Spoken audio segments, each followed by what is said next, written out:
It's on the bottom. Not fun.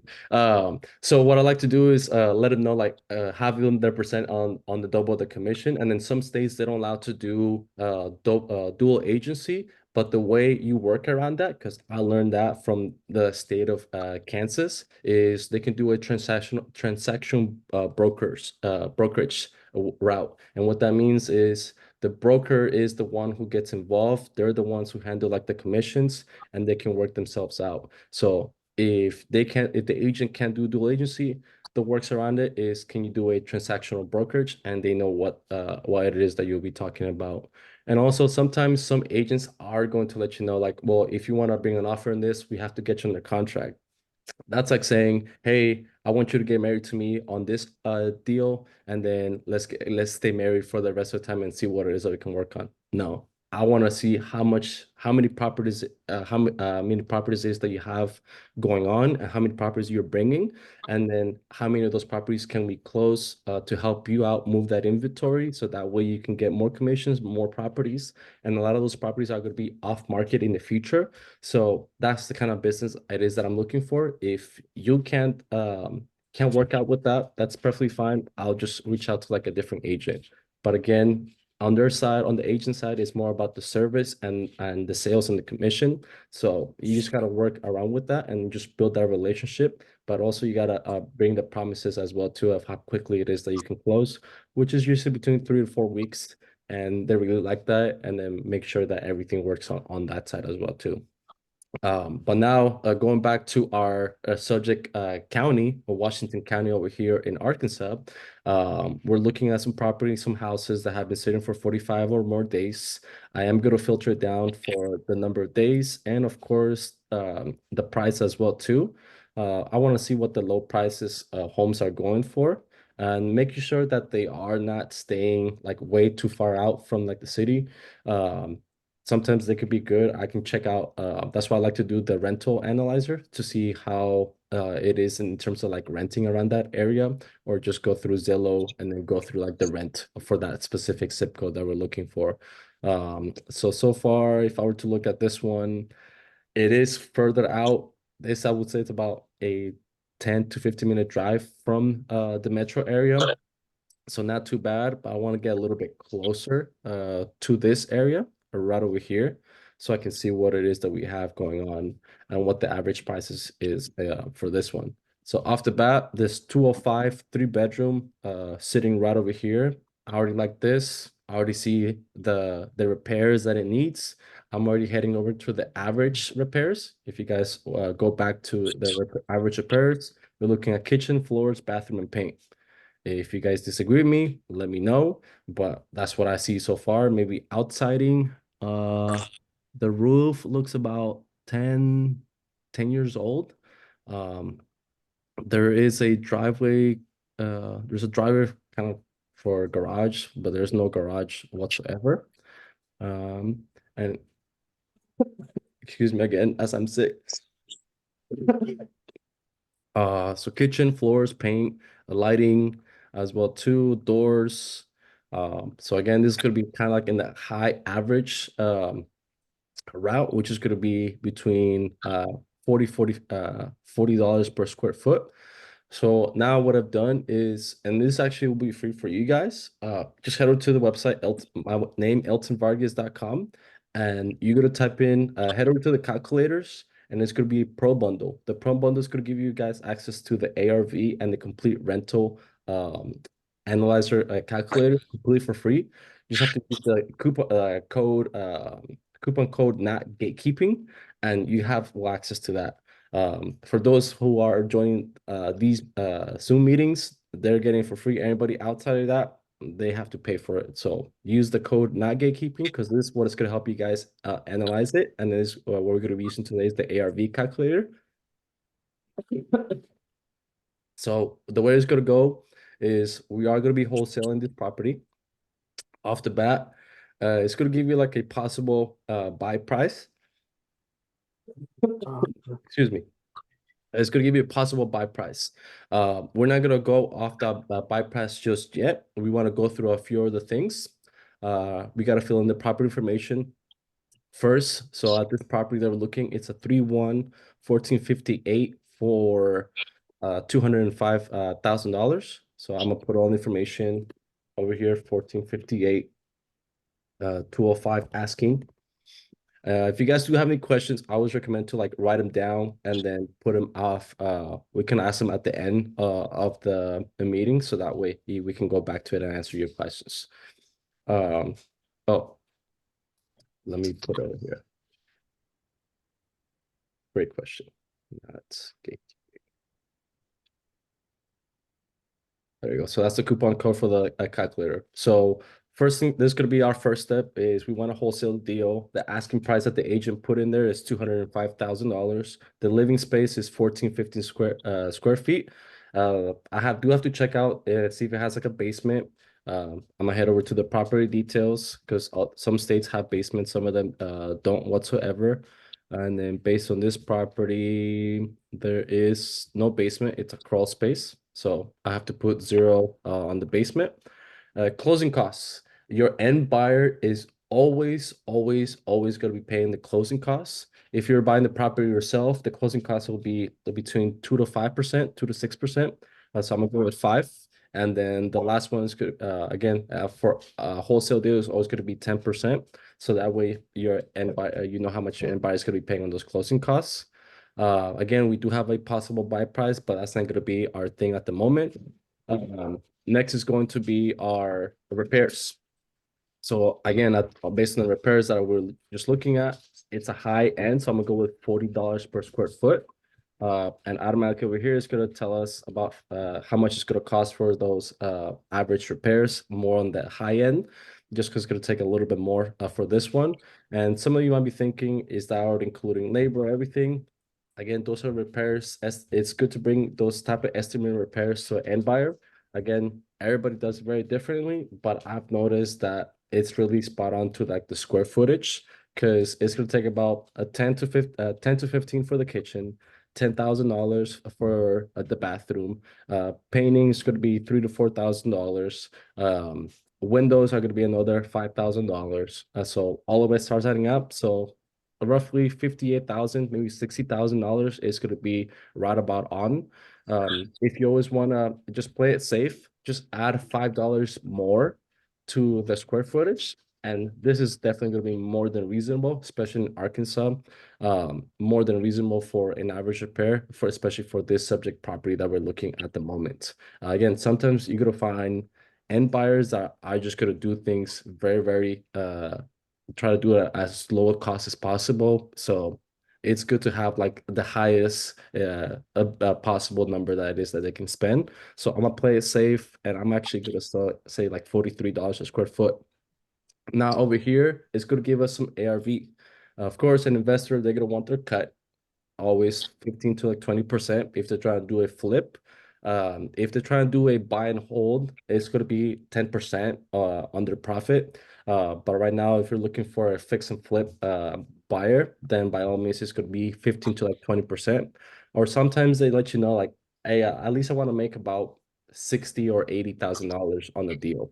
So when you talk to your end buyers, then it all really depends on how it is that they want to do things, on how much it is that they want to cut on their investment. So then now we are looking at two ARVs, and this might get a little confusing. So let me explain. The first ARV is from the agent. So if we were to do $60,000 of repairs, the agent's basically telling us, if you want to make 20% on this deal, you want to buy it at $205,000 and you want to do the $60,000 in repairs. If you want to make your 20%, you eventually have to sell it at $345,900.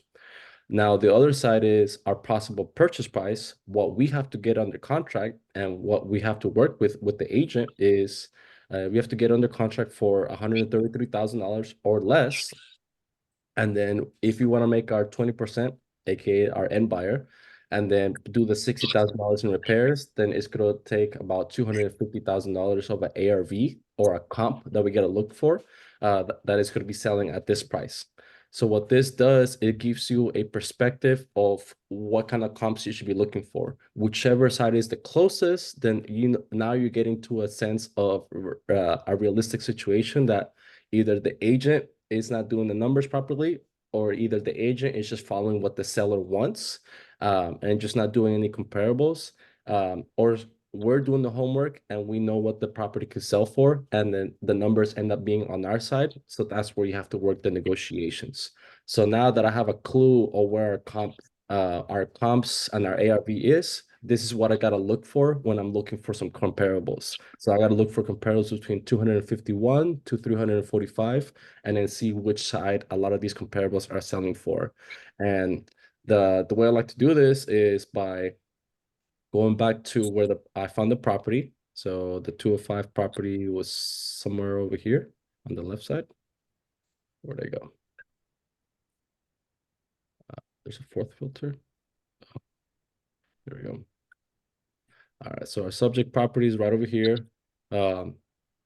Now, when I am going to touch base before getting into comps, or what's actually about comps, because when we're looking at comparables, it's not just about finding those comparables and all right, of cool, I found this one and we're done with. No, we actually got to stick within what an appraiser would look for a comparable for.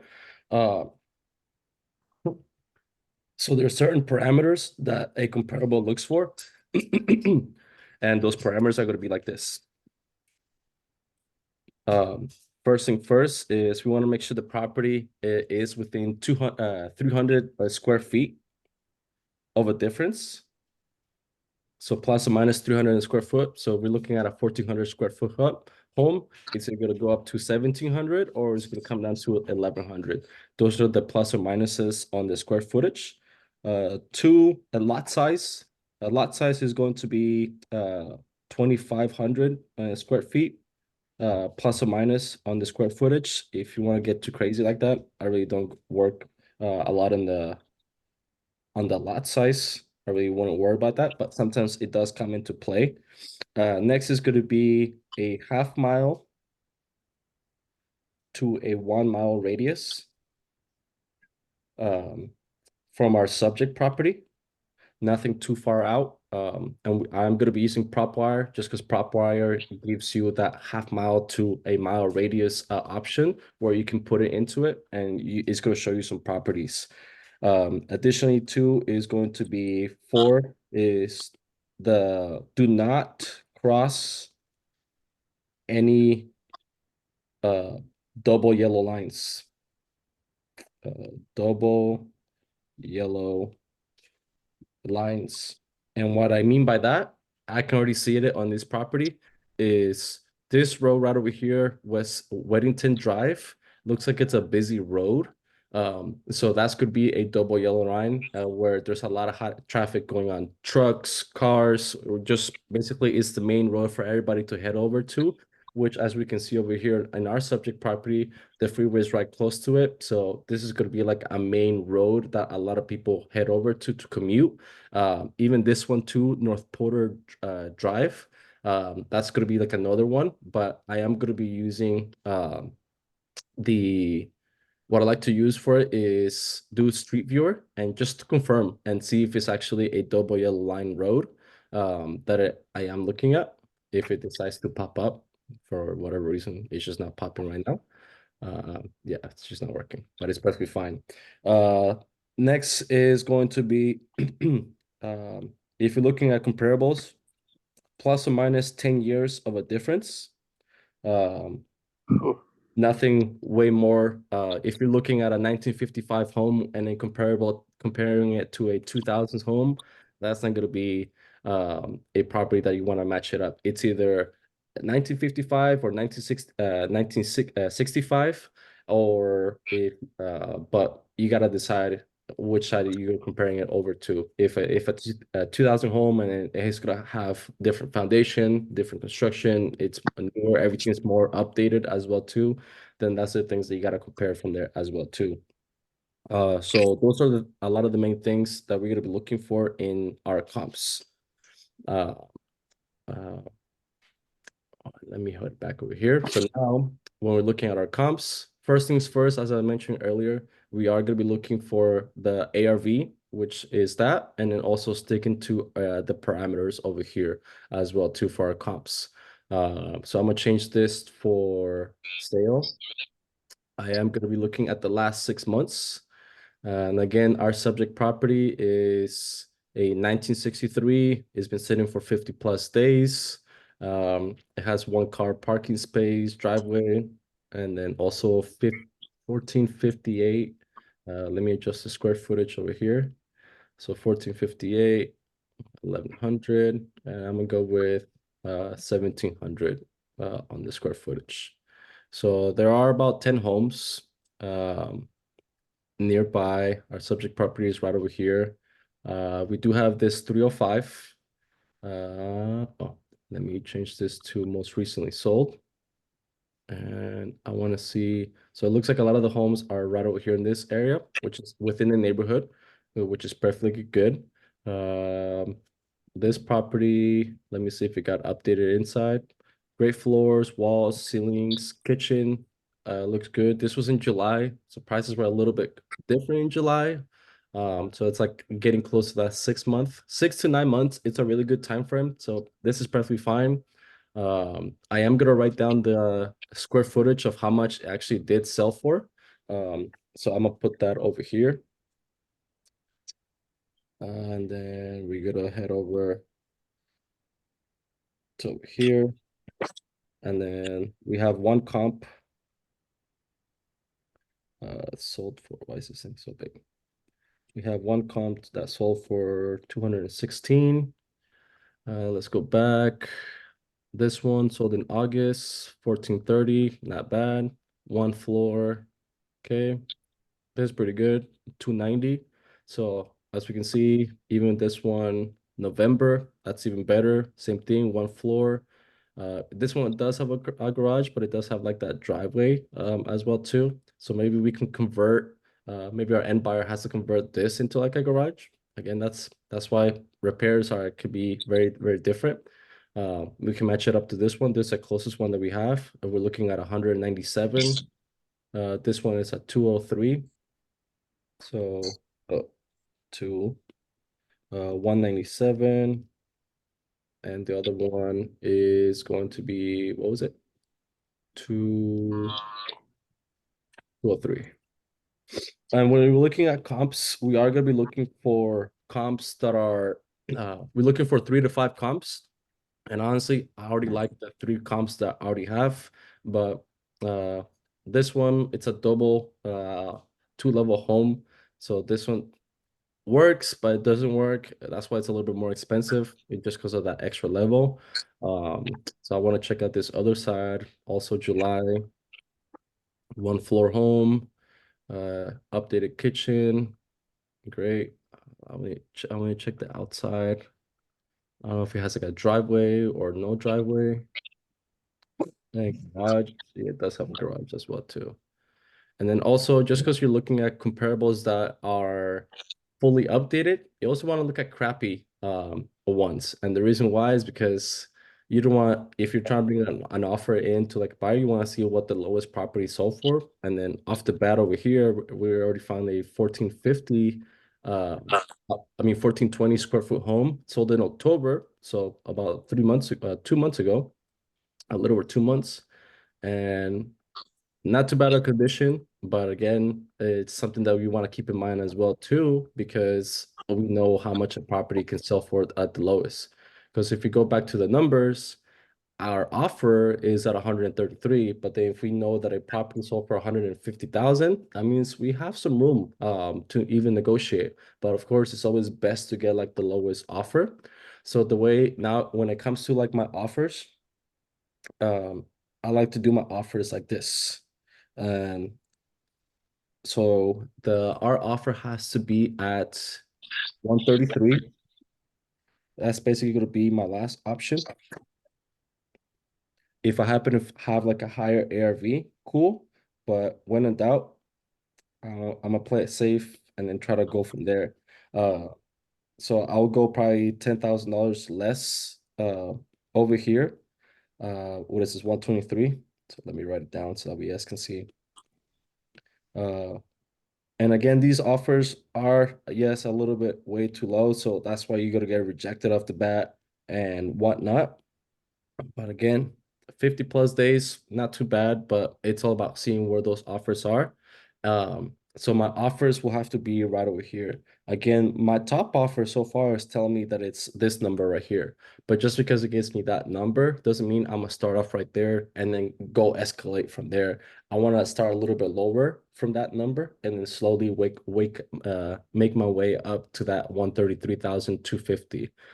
So far my comps, right over here, the three that I found, or even the fourth one that sold for $150,000, that's also another thing to do, but I'm gonna average these out and then see how much it is that they're selling for, because the next important thing that I need to get out of everything is my ARV.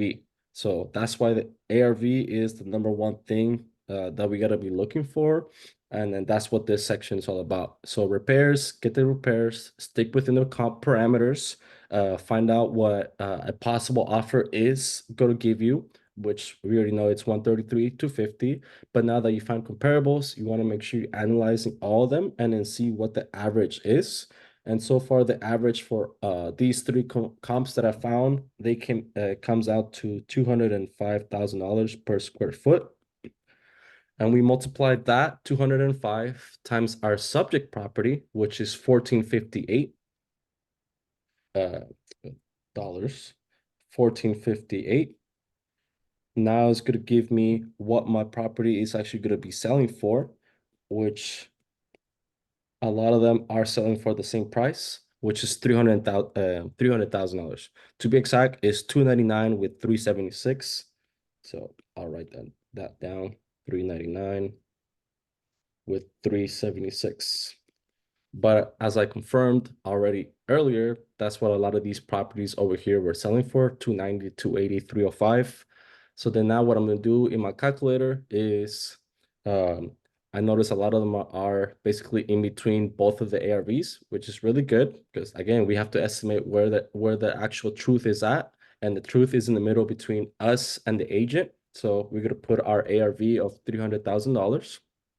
And then bam, now comes the best part about it is when you have a buyer, the buyer is going to want to get the property under want to buy your contract at a specific price. You're even going to be negotiating with the buyer as well too what the price will be. If you already have a buyer that is willing to take it maybe at $20,000, $10,000 a wholesale fee because you already done some deals with them, cool. But then if you're starting off and you're trying to work out with the buyer, you're gonna come across this. So we have quite a few buyers. Some of them are very aggressive, some of them are very conservative, some of them like to do a buy and hold. So the numbers are gonna be very different.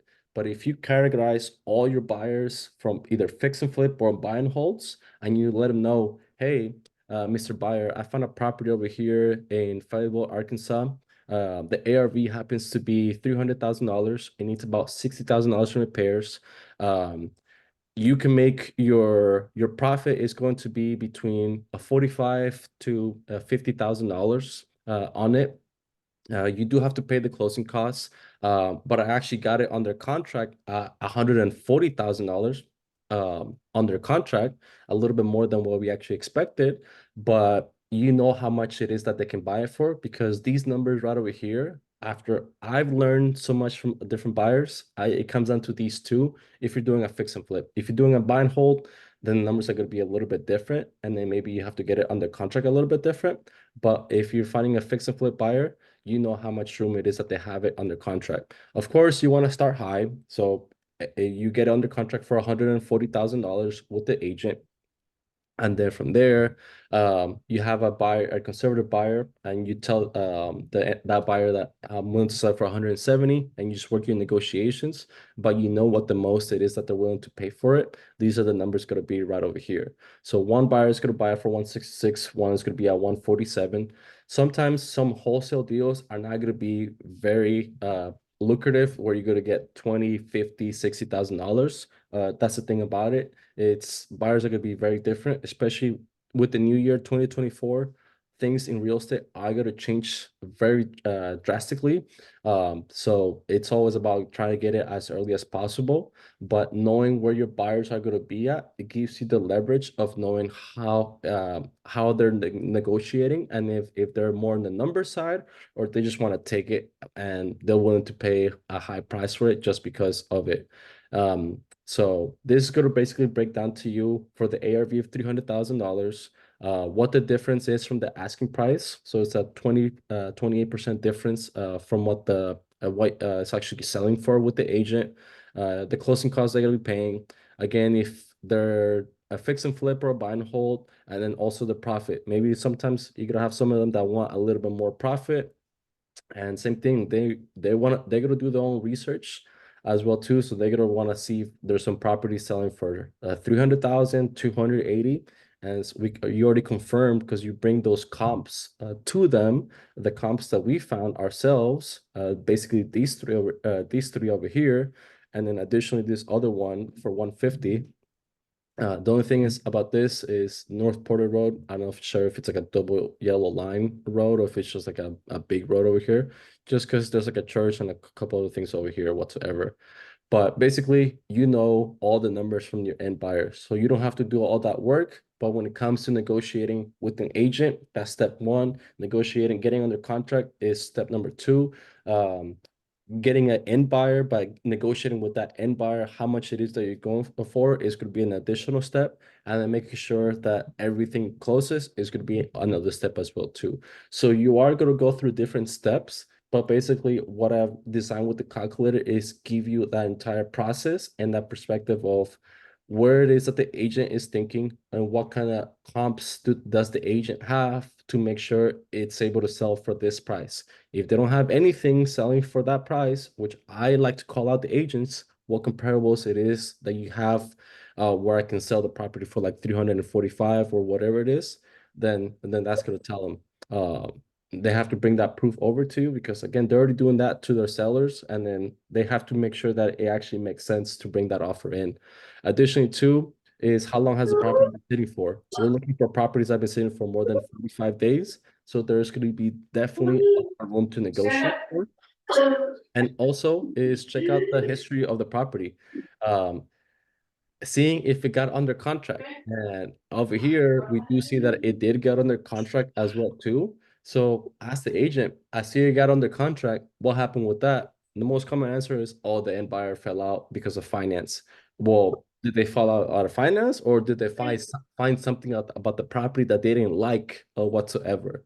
Like, what's the actual truth behind it? I've come across some agents just telling me that, but even when we get under contract, we find some things, and that's why we have to get under contract. We have to cancel the contracts because again, they didn't want to share a specific thing that the foundation needs this work. Oh, there was actually a fire on this area of the home. Fires they do have to disclose, but it's like something big that they don't really want to disclose, or it's going to take extra repairs. Out of the property, which is again, that's why you want to play it safe on those repairs. But knowing now what those repairs are like when it comes to looking for those repairs, you already know what those repairs are going to be like when it comes to doing a analysis.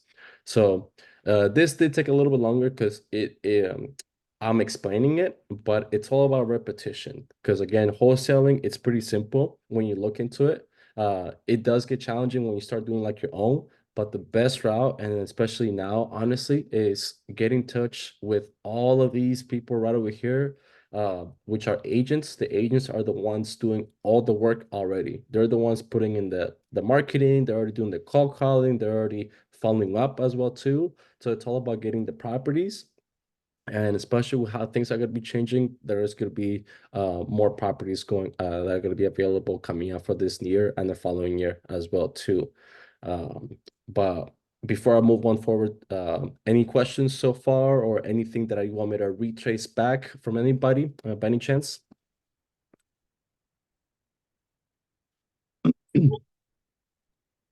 I have a couple of questions, but I guess I Yes. asked at the end. Should I do it now? Yeah, go ahead. Yeah, I'm Okay. looking into questions right now. Yes. So first of all, about your meetup, thank you. Like this is really a clear explanation of everything. I've been learning, but this is so much more detailed than I learned. Mhm. Um, so I want to know, like every session you're doing Monday, Wednesday, Friday, it's a new topic or you're repeating this? Well, that's the thing is repeating it because that's what the whole business is about. Not just any business, all businesses is about repetition. Mm-hmm. So the more you repeat it, the more it comes flawlessly. Like if I were me doing this on my own, I can do this like analyze a property in 5 to 10 minutes. Or I'm literally sometimes what I'm doing is, and I'm being honestly like truthfully honest, is I go through pictures like this, and then whatever I like, all right, cool. I like it. I don't like it. I'm just going through pictures left and right because I know what it is that I'm looking for specifically for my buyers and what deals that I see could make sense as well too. Sometimes if I come across a property that's been sitting for 110 days, this one's not going to work. Kind of fully updated. It has good conditioning as well too, and it has a high price, but and also the area it's popping up like all the way over here. It's just it takes repetition. So I repeat it and I like to record them because sometimes I don't take these deals. I've come across deals and I put the recordings on the meetup comments so that way anybody who wants to rewatch them or see the deals that that I found across and I literally call them out that this is a great deal. Which honestly to me this is a good deal off the bat for two reasons. One, it's been under contract in the past. Two, the seller has been dropping prices and they just did a price change just today. So that's telling me that there's motivation or whatsoever going on. Because again, for this new year, prices of properties are going to start escalating. So, and I know how much the property is getting on their, we already did all the numbers as well too. And Mm-hmm. then honestly, it's definitely doable, but it's all about working with the agent and let them know what is it that you're looking for. What is it that your seller is looking out of this one? Um, Sometimes it's all about like they just want to get it over and done with. Sometimes it's a probate. So whatever the case is, you just reach out to them. And also, I already know how much the property can get from an end buyer, how much they want to do it. But right now, a lot of buyers, what they're gonna want to do is they want to buy and hold because, again, prices are going to slowly and steady going to increase drastically. And what a lot of end buyers and investors are going to be doing is they're going to hold on to that equity and then take out that equity and buy more properties. So there's different strategies that a lot of them are going to be doing, but to me, there's definitely for this subject property that we just did right now, it's we already know the comps. Uh, it's just all about getting under contract and then getting it over to a buyer. Now the question is, how do you find a buyer? Is PropWire. PropWire, what kind are we looking? Washington. Um, Yeah, County. actually, yeah, I mean, this is great. Like you're analyzing different deals, but I mean, I meant like other topics like finding buyer, like how to do the assignment Yep. contract. Do So you go over those two or no? yeah. So you mentioned I was gonna go over buyers right now. What else did you mention as well? Assignment contract. I mean, you mentioned you live in California. How do you do virtually? This kind of things. Do you even like think about like off market or you always do in market? So I do both. So to answer your question is when I do virtual, I'm basically doing this right over here, putting on the numbers on my side, and then basically seeing what it is that I can get it under contract. So that's where this first section comes into hand is what I can possibly get it under contract. Sometimes if I see that there's a property that's sold that we found over here that it's sold for $150,000, then that means my offer is going to be definitely a lowball offer. So I do have room to bring it my offer a little bit higher, and also it's working with these numbers as well too from my buyers, what it is that they can purchase it as well too. So when you're looking for when I'm doing virtual, it's literally all about the numbers because I don't know what a lot of buyers are going to want to do out here.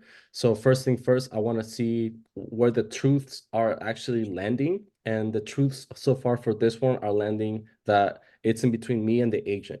So all I have to work is I have to work the relationship between me and the agent. Because again, that's what most of my deals come from, is from agents. Agents either put them up, they have to legally put the property on the market for at least like 24 to like 48 hours. But I've already worked the relationship with them that a lot of when it comes to like getting the property in the contract, they list it, but then it's going to be already under contract with either me or whoever it is that they gets it on get on it first because they let me know beforehand that hey, I have this property, it is off market, but I do have to list it. I by this day I can actually give you the address so that we can start analyzing it. And then whatever your numbers come up, let me know what their offer is, and then we can start working from there. So what do you do for the proof of fund when you're doing the in market? So proof of funds, you don't need them. You don't need to bring proof of funds. Really? You The, don't. the agents, they don't need it. You don't. Just because agents tell you that you need them, just because agents tell you that a property is listed for $205,000 and it's going to sell in 4 to 6 months for $350,000. Where's that?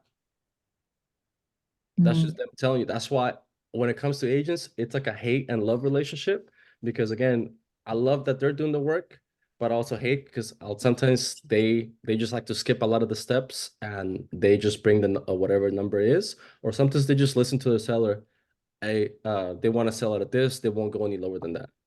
And that's why some properties sit on Zillow, sit on the Redfin, whatever platform that is that you're looking at properties, they're sitting in there for a long time because sometimes it's not the agent's fault, it's just the seller. Mm-hmm. And so it's all about working the relationship with the agent. And trust me, a lot of them, very few of them are going to be very stern, but most of them are going to be working with you and just let them know, look, I don't know the area. Can you tell me what areas should I be looking at? What areas and proof of funds? You don't need them. But in case you do need them, just let me know. You can send me like a DM and I can literally send you proof of funds. So I saw like people getting from some websites, but does that really work? Or like they need a bank statement The under only your time name? that I needed a proof of funds is when we were looking at a 32 unit apartment because Mm, that's what the seller wanted. I see. The property was off market that I work with an agent, and we had to do a non-disclosure with the agent only for that specific deal, just because if she brought it to me, because we already have worked on a deal previously, is it was not her, it was the seller. Like the seller will disclose all information if you bring proof of funds. I see. That's the only So time I had to bring proof of funds for a yeah, 32 unit apartment. I see. Sorry. How do you choose your market? Like which state to start like looking? Yes. So there are a few states that you do have to stay away from, that are not wholesalers do need your license. The first one, sometimes some of the states you do need your first deal is completely legal, but then your second deal you do need to have your real estate license. Some of them Mhm. completely ban wholesaling whatsoever. Those states, if I remember, is yeah, I'll write them down for you guys. Let's go back here. I know it's Illinois. One of them Illinois is like a big one. Um, Here. You guys still able to see my screen? Yeah, the blackboard. Okay, beautiful, cool. So let me go here. So let me go here. So states that are illegal for wholesale are, I think I have the list over here. I I don't. heard Pennsylvania recently, I guess. Illinois is one of them. Ohio. Sometimes it is cities as well too. Texas, Florida. What else? New Jersey. These are all the states. Again, Illinois is the one that the first deal is completely legal, and then the second one you need to have your real estate license. Then there's Oklahoma and the city of Atlanta. Atlanta and Oklahoma. So those are going to be like all the ones that are illegal when it comes to doing wholesale. Or either you need your real estate license for those as well too. But then again, if you're a real estate agent and you're wholesaling, you can get in trouble with that, and then you can get your license revoked. So Hmm. yeah. But I mean, like this was great information, but I mean, other than that, you have like so many states. How do you choose like which Yeah. market Uh, is better to get in? so it's always, if you're starting up, it's always best to start locally. Like, mind me asking, what state are you in? I'm in California, San Francisco, worst place to start. Oh, okay. Oh, I'm originally from San Francisco. Oh, South San Francisco, right where the airport is at, basically. Yeah, San nice. Francisco Airport. Yeah. So San Francisco, it's great. So here in California, I do come again. It's all about buyers. So a lot of buyers do things very, very differently.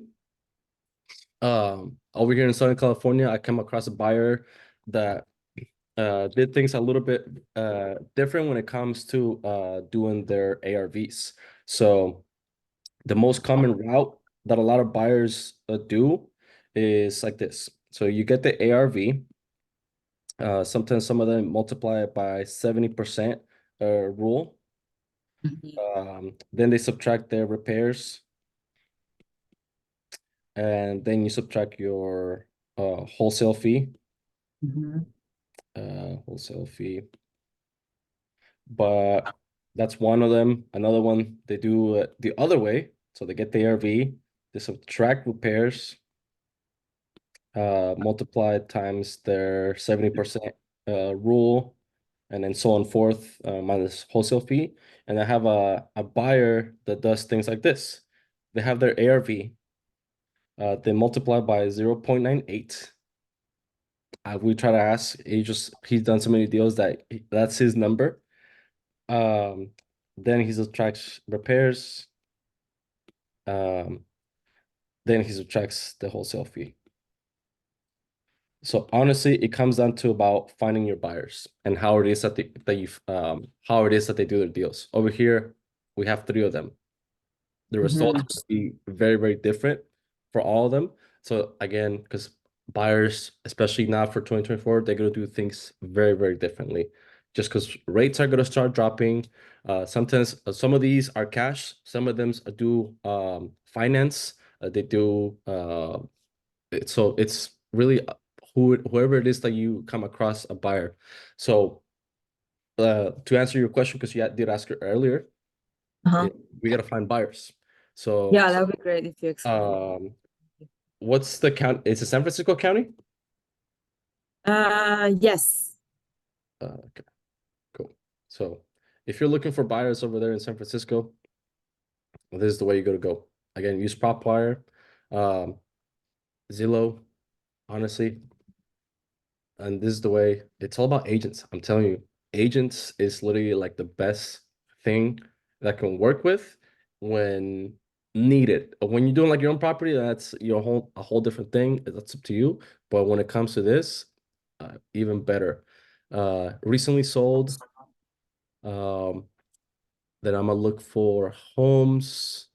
I don't know why this is popping up here. Sorry, let me.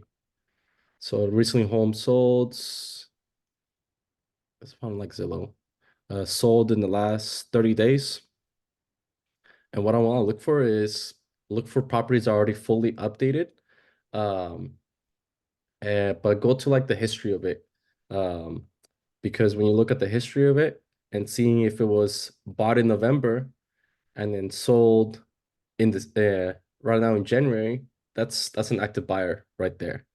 Mhm. That's within 2 months. Um, maybe because I see 2023. list for sale, contingent sale, pending sale. Actually, not that one. So you want to see how recent it is. But again, I'm not gonna make you go through like all that work. So prop wire, you gotta go over here to cash buyers. Where's the list? Where's the list? Cash buyers right here. And you want to make sure that they're active. So let's go through owners, uh, cash buyer, yes. Properties owned, minimum of 6 properties. And it should pop up like a list. It gives you 11,222. And then when you click on a property, look at the owner, look like you have an LLC, and it gives you 17 properties. That's a buyer right over here. And then with prop wire, the only thing you have to pay for is skip trace. Mm-hmm. You create your own account and then pay. Nonsense. Yeah. That's a buyer right there. Next one, let's see over here. Oh, that's the city of San Francisco, so not that one. So Um, what do you do with those? Like you call them and start interviewing, and asking. it's yeah, you wanna start reaching out to them and let them know like, hey, my name, what's your name? One more time. Shima. Shima. Yes, correct. So my name is Shima. I'm actually a wholesaler. I actually have across 3 properties. I have 3 leads at the moment that I'm working with. You don't have to have anything at the moment, but you want to let them know like I'm getting active over here in the city of San Francisco. I see that you have about 27 other properties. Are you by chance looking for any other properties to like invest in? And then it's always just best calling them. And then call them not just once, not twice, not 3 times. Call them about 6 to 7 times. So that way they know that you're serious about getting with them. And as soon as you have something, like you got to bring it over to them and let them know that they're on market and then they're off market. I know my numbers very well. So I know how much it all depends. Like, are you looking for margins? Are you looking for what is they looking for? Hmm. And then just gonna go with if they don't answer, send a text. You can send a text. Hey, don't here's the thing is in the beginning I use my own cell phone number. And the reason why is I have an iPhone. And iPhone tells me if it's an iPhone that I'm texting or if it's an Android that I'm texting. A lot of Hmm. iPhone ones, I'm not sure if you have an iPhone yourself as Yes, well. I do. Yeah, But that blue bubble helps out significantly. So that way I know I'm getting in touch with somebody that has that's an iPhone, especially if it's this number that I'm looking at as well too. I see.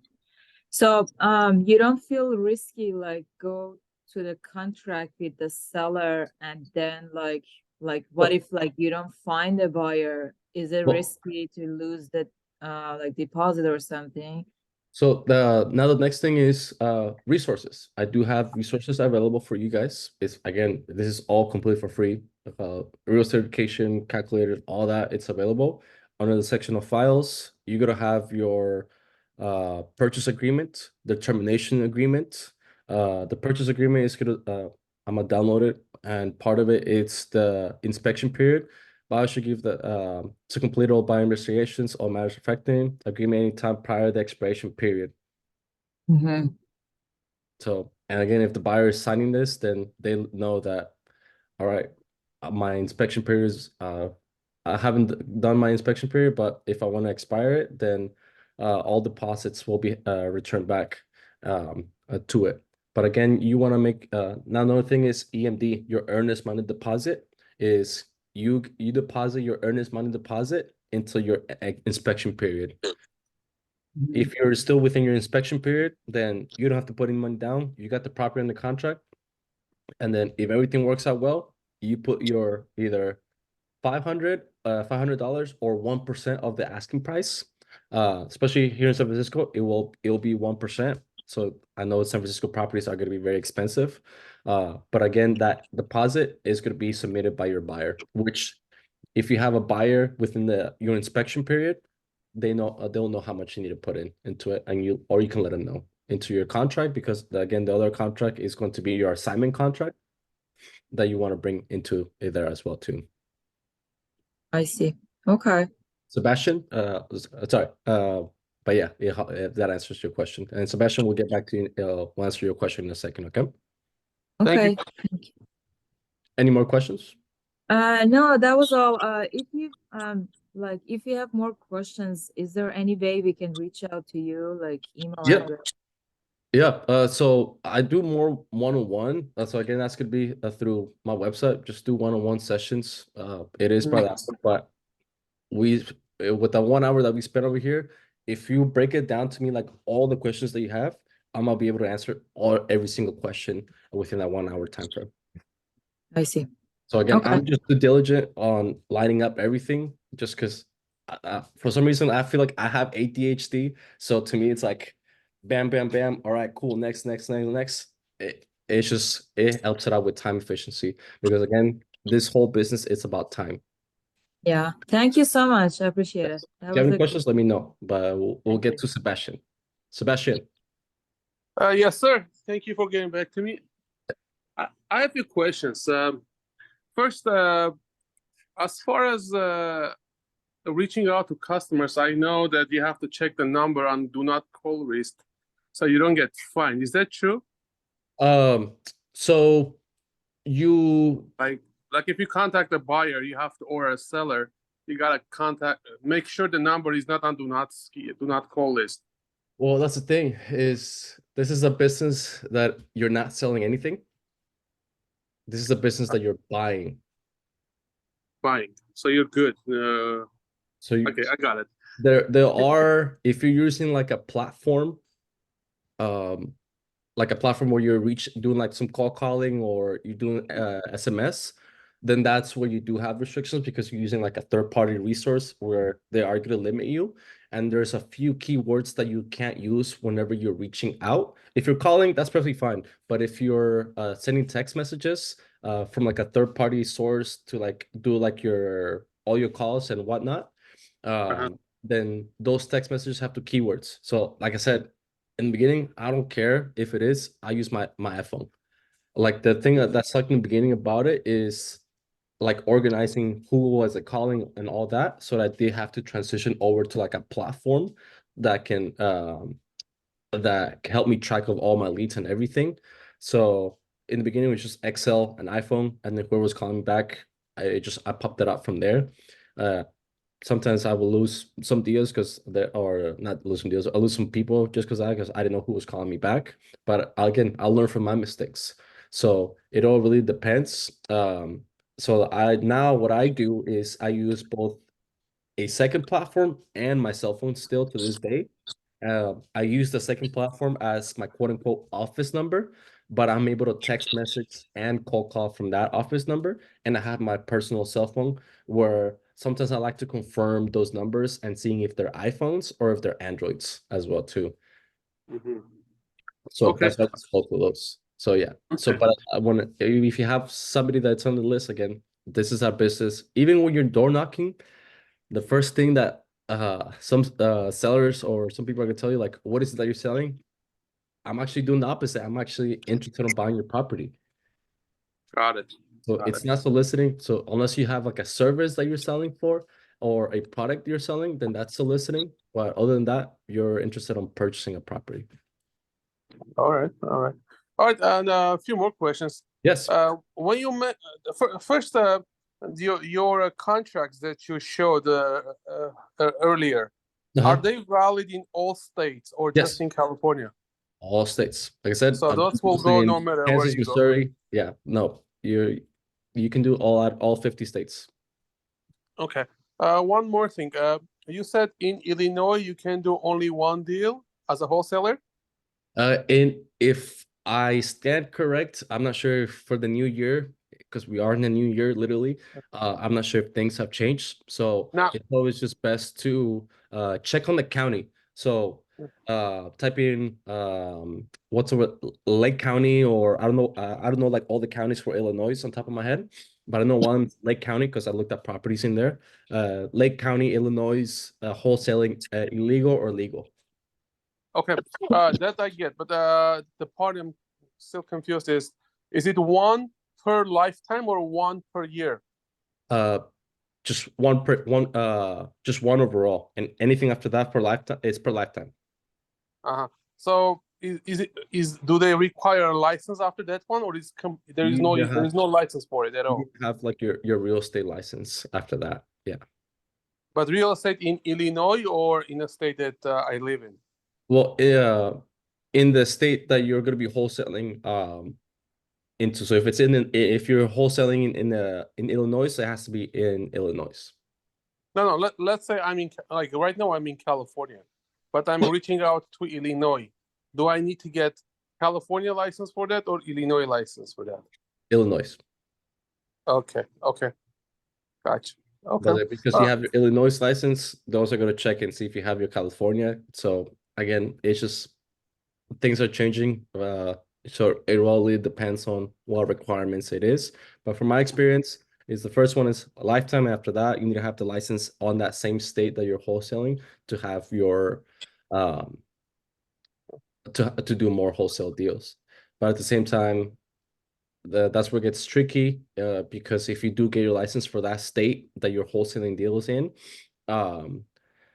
then when you're having like a broker, you're gonna get into like more conflict. So it's just best recommendation I could say is stay away from those states that we listed earlier to wholesale from.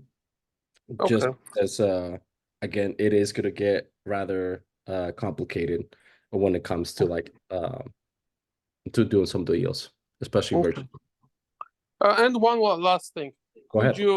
Could you write your contact information, like cell phone and email, in a group chat, so we can have it in case we need to reach you for one-on-one? Yeah. Well, if you want to do one-on-ones, again, it's could be more on my contact. It's could be on the one-on-one sessions from there. But if you want but for us to be able email, to contact you, I'll give you my email. But how would we be able to get in touch with you? All of it's going to be through Zoom. Through Zoom, okay. Yeah, through Zoom, and then I'll give you my cell phone number from there as well too. So that way, if you want to reach out, you can reach out to my cell phone number. Okay, cool. That's it. Thank you. Yep. Anybody else? Any other questions? No. I'm Bruna. I am in Florida. So what do I do? Oh, you're in Florida? Okay. So Bruna, I did drove for miles, for dollars, and I did found like about 10 houses in 1 hour. And I was excited about that until you said it's illegal. Yes. I mean, like I said, just double check on it because this is my information from last year. Again, there's a group that it's like they're going state by state. They try to make wholesale illegal all across the board. Only a few states have turned into it. That's the only thing about it. So right now down in Florida, it's just best to like double check on it. And seeing what it will be for the county that you're at. Because again, sometimes it's a city specific, sometimes it's county specific, and some of them are state specific. So Why would it be illegal though if just selling? For what? Why is it illegal though? It's because of commissions, and the reason they're trying to block it is because how it's being presented, especially to sellers, where instead of selling like their home at a prime price, they're getting like a lowball offer. But that's the thing. Sometimes people are in distress and need the money right away. So that's why. And then again, sometimes I've come across some agents where they list the property, but also they're wholesaling the property as well too. I don't mind it, but at the end of the day, it's their license for them doing that. So it just really it's been like a lot of negative connotation on the wholesale real estate wholesaling business that it's just slowly and steady. This group wants to like shut it down completely. Okay, thank you. So if you, in your case, if you have some properties, I will play because I've come across some other people that are in states that it's illegal too, is do it reverse. So have a property, but bring get buyers first. So build a buyers list. Again, go through PropWire, build your buyers list from there. Which again, the filters was put in the county, select cash buyers, And then from here, owners make sure there's cash buyers, and then they have at least 6 properties owned. And also that I'm not sure if this one lets you. Oh no, it doesn't. It doesn't let me. But make sure that they're very active as well too. They're active within the last year, or basically the last whole year. And then I reach out to all those buyers and get them on a non-disclosure agreement. I'll try to see. I don't think I have a non-disclosure agreement on my end. See, no, I don't have a non-disclosure agreement, but you can find like a pretty simple one, just a non-disclosure, a real estate non-disclosure agreement. And basically what that's going to say is to your end buyer, look, I have some properties already that I'm working on. I already did drive for dollars, but I want to, because again, it's illegal here in the state of Florida.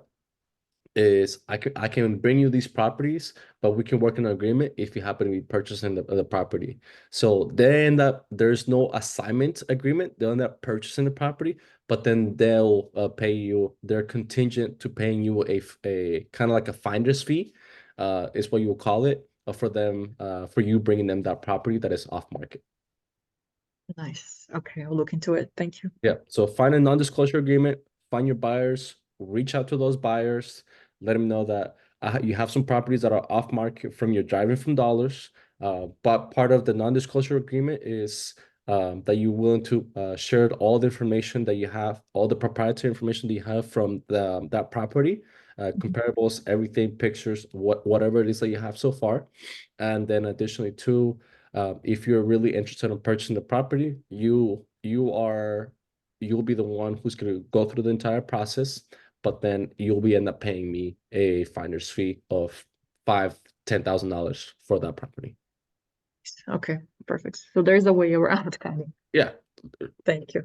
There's always a way around everything. It's all about just sometimes coming across certain situations, which again, I've come across quite a few situations myself, but I learned. But honestly, I learned a lot from agents, because some of them, like I said, they wholesale, they do different things. They're not just limited to somebody selling a house and then that's it. They have to start getting smart, because there's also creative finance. They're subject to taking over the mortgage. So there's a lot of things now that slowly and steady agents are adapting to those changes, and they're getting smart and they'll know. So, but it's all about how you come across to them as well too. But so work the relationships, and then once you work the relationships, slowly and steady, you're gonna start building some flow. But just be consistent with everything. Don't just make 1 or 2, 3 calls. Just reach out to as many people until they completely tell you, like, can you stop bothering me, or I'm no longer interested. And even after they say that, I'll follow up like a year later from that as well too, just because Nice. Okay. Circumstances can pop up any given minute. Nice. All right. Thank you. My pleasure. Anybody else? Any other questions?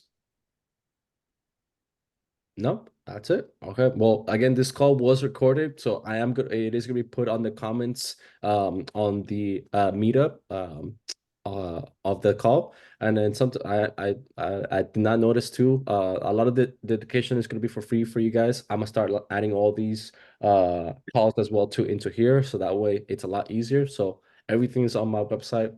One-on-ones, calculators. Remember, use the code not gatekeeping, and which is going to be the pro bundle, and you have access to the ARV and also to the rental one. So it's going to be this one right here, and then just put in the code and go from there. All right. So I have one last question. Sorry. yes, go ahead. I just want to see like one-on-one sessions. Is it something you can give us like idea of how much does it cost, or Yeah, like it's so it's different? $95 an hour. You can do more sessions from it. And then from there, the reason, because I don't just do like the like your questions, I do more than that. We do like role playing, so that way if you want to get used to like getting like your hands on role playing, if you want to play, if you want to be like your seller, the person that you're trying to buy the property from, if you want to do cold calling together, the thing is, whatever it is that you need help with, within that 1 hour, or if you book more like 2 hours or 3 hours, we'll go through everything together. Or if you're starting up like a platform, that's something that you have to like start on your own, but like how to get through like all those steps from there, we work on that together. Okay, that's perfect. I Yeah. mean, that's really helpful for like the beginners. At least like it's scary to sign the contract Oh for no, the first time. trust me, I was scared too. Like as soon as I got my first deal on the contract, I was like, what am I supposed to do next? Like where do I go from here? But I did have like somebody that I was in touch with that they used to do some wholesale deals here in California. And then from there, like we just did it together. I ended up splitting like the commission with him, but it's just part of it. And I was like, I'm willing to do that if you happen to do that for me whatsoever. So it all really depends on that. But I don't want to take somebody's commissions. I don't want to do that. I just do the hour or hours together. Literally, if you want to do 8 hours, like a full day, I'm willing to do that as well too. I gotta see within my schedule. But then yeah, we can do the calls together. We can do a role playing. We can do the help you out, help you out with the marketing or different strategies that you want to do together. What else? We can do the analysis together on the property, so that way I can show you how quickly I will go through all of it. And then all the numbers, it's going to be in the calculator. So that's what I used to like work on my numbers. And on the back end, it's just going through all different platforms and sources, so I can get some more data on the property and just go from there. So Thank you so much. Yeah, that's great. Like at least we know like if you're stuck somewhere, we have you. Yeah. So any questions, just again, just book the one-on-ones, or just come back again on Friday, ask me questions or something like that. Because nobody has ever brought me like a deal that they want me to analyze. So if you happen to have like a deal from now until like Friday or a possible deal, I'd rather do a deal that you have that you analyze, and I'll definitely recommend everybody to like not take your deal because you're already working on that. Because again, if you look up my previous videos, I'm uploading to the education side. There's a property where I found two deals in one. There was only like one person on the Zoom meeting, and I was like, hey, if you want to take the deal, take those two deals, because one of them is a subject to property, so subject to taking the mortgage. Yeah. The homeowner owned it for 1 month, and Mhm. the agent, it was listed for like it sold in November for like 300,000, and the agent literally had it listed within a month at $550,000. Mhm. So to me, it's like, how is that possible? In 1 month, Yeah. the property earned $200,000 on equity and value? No, Mm. no, Yeah. not within 1 month. So that tells me that that's somebody that you can do a subject to property. And when there's like different platforms that we can find how much debt there is. So all that we can go through it together. Or if you want to wait until Friday, by all means, we can work on it together on Friday, which will be even better. Thank you. I appreciate it. Of course. All right. So hopefully that wraps it up. Again, if you guys want a replay back of these and all the other ones, just give it like about 2 hours to like upload into YouTube, and then from there I'll post it up on the educational side. And then make sure you have access to the calculator by going with the code. All right. Thank you. Thank you. My pleasure, guys. You have a blessed night, and I'll see you guys hopefully on Friday. And take care. You too. See you Thanks, Friday. bye. Bye.